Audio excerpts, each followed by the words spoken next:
Alright, welcome to part 33, the final part of my Hocus Pocus playthrough. So right away, Trelodin appears, and we're going to pick up some of this stuff, and shoot him. It's funny that he actually looks nicer than Terexin, even though he's supposed to be like the ultimate bad guy. So take out a big chunk of his health, and then he disappears. Grab some health, a key. There's a ton of health in this level. Like I said, this is the easiest boss by far. Now go that way. Go to the left, trust me. Otherwise you will not be able to get all the treasure. So it kind of sucks. Get in his face.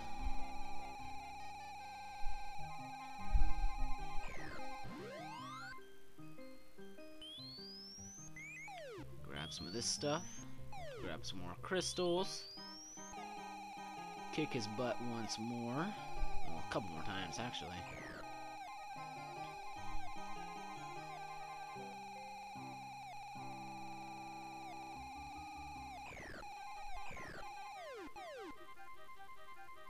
Feel good. Cheating time. And there he goes. Grab some more treasure.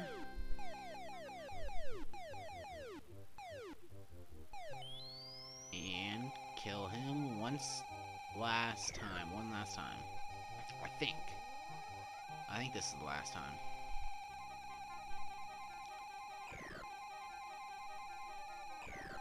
Yes, it is. There he goes.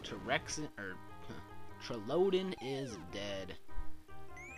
Grab all this treasure, and we are done playing. That's it. Hocus Pocus is finished. I cannot believe that you have survived a small and puny wizard school dropout. Wait a second, I don't remember dropping out. What are you talking about? So use these warp potions to get the crystals? Or jump potions, I should say.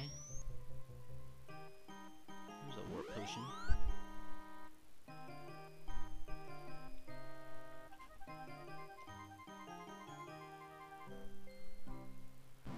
Takes us all the way over here, and now we can no longer get all the treasure, because here's the final crystal. Congratulations, you are a true hero after all.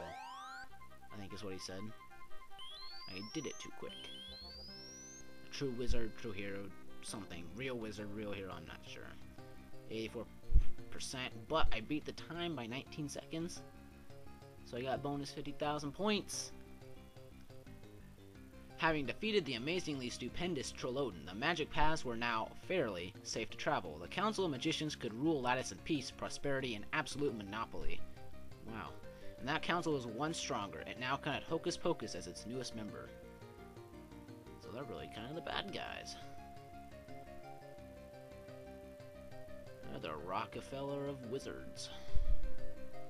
But even better, Hocus could finally marry his beloved Popopa. The wedding was held that week with little or no trouble. I now pronounce you Hocus and Popopa, Mr. and Mrs. Pocus, and they lived happily ever after until something really horrible happened just in time for a sequel, which I don't think ever actually happened. I don't think there was a sequel.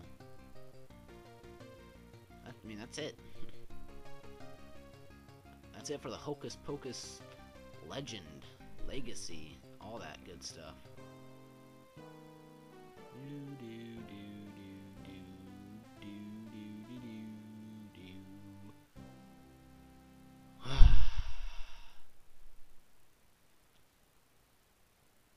Alright, moving on.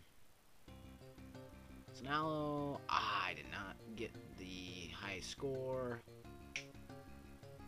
So now let's, look at the background story.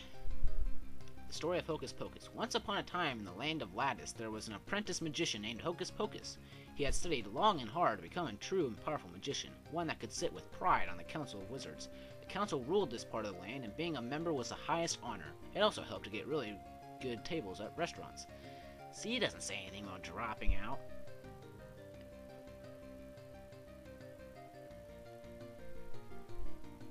So yeah, I allotted myself a lot of time so I could read this. The head of the council, Terexin, did not believe Hocus was serious with his studies, mostly because of the doodles down the side of his spellbook. So he set him a series of tasks, each more dangerous than the first. Look, Terexin looks more evil than Trolloden. Stupid. To make matters worse, Hocus could not marry his true love, the outrageously beautiful and well-drawn Popopa, until he became a member of the council. I love that. See, the humor in this game, at least in the background story, is actually really good. I like some of the just random stuff, well-drawn and all that.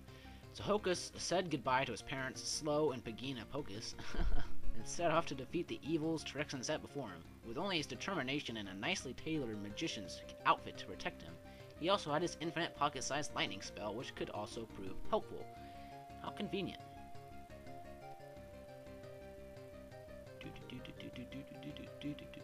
See, look, they're waving bye to him.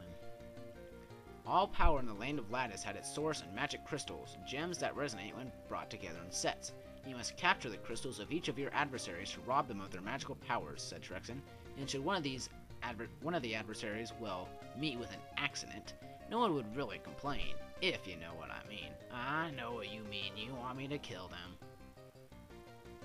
So, those are those crystal things we were capturing. Getting time tripping, the first test. The council used such tests to rid themselves of pesky adversaries that posed a threat to their control of the area.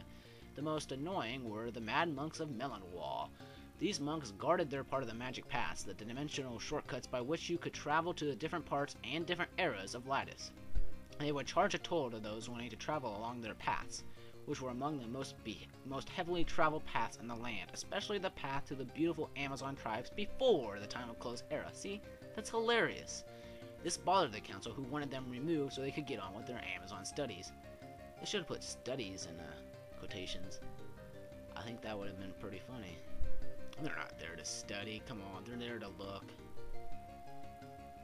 I mean, that's the porn before internet. Shattered Worlds, the second test. Back in the time of the really big shaking, parts of Lattice ripped themselves off into another space and time connected only by the paths. Strange creatures formed in the fluctuating magic energies, and few of these were very nice. The least nice of these mutants were the tree demons.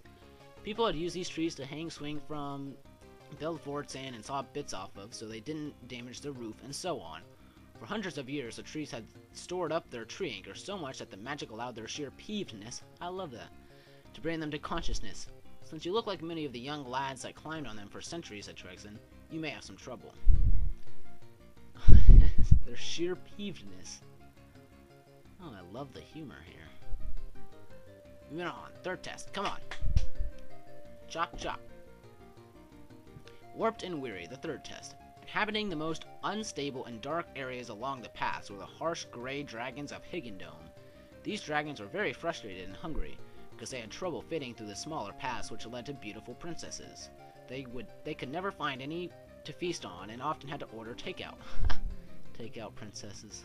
This frustration was taken out on any visitors to their lands, mostly in the form of body-scorching fireballs. These fireballs were born of the fiery bellies of the dragons, who were so fiery that even antacids could not quench them. Steal their crystals, said Terexin, or we'll be dragging you home in a box. Haha, sort of a magician's joke, you know? Yeah, a really stupid magician's joke. But I do like the antacids joke. That one's pretty funny. Destination Home, the fourth test. The long-standing enemy of the council is Trolloden, former head of the council, now its sworn enemy. What started as a simple argument over which pattern dishes to buy for the council's dining room. Whoa! Oh.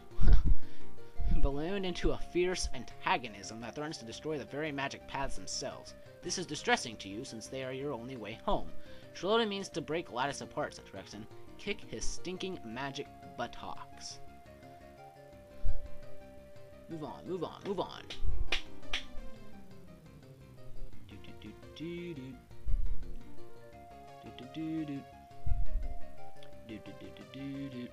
To watch her progress, Terexin will usually project an image of himself into an area, and if he's in the mood, he'll speak astrally to you and give you a hint of nearby danger, or more likely, he'll be very rude to you. Good luck, young wizard. So I'll see you on my next playthrough, everybody. Hope you enjoyed this one. You should check it out. Really cool. See ya.